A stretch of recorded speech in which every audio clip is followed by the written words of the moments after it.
एका अनाथ आश्रमात गेलेल्या लहान मुलांच्या भावनांवरची एक छोटीशी कविता आहे. हो ना माझी माय. साखर नको की तूप नको, साखर नको की तूप नको, दूध नको की साय.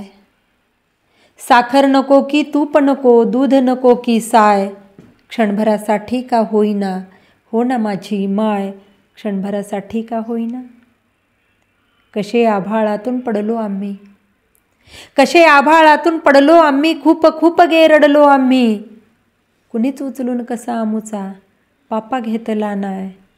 क्षणभरासाठी का होईना, हो ना माझी माय.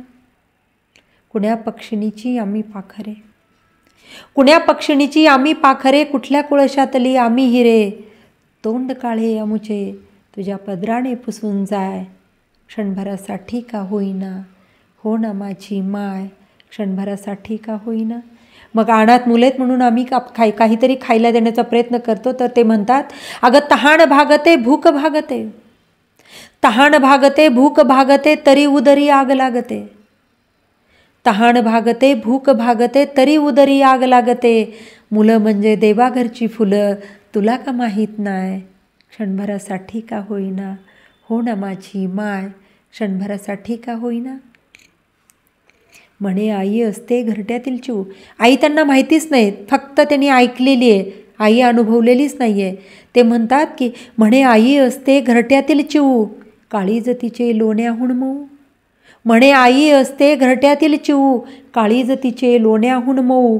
बिलगून घे छातीस एकदा, धुवीनाश्रूने पाय. क्षणभरासाठी का होईना, हो ना माझी माय. क्षणभरासाठी का होईना. एक दिवस आम्ही मोठे होऊ, म्हणजे कुणी सांभाळलं नाही म्हणून छोटे राहणार नाही येते. ते ठणकावून सांगतात की एक दिवस आम्ही मोठे होऊ, खरे होऊया खोटे होऊ.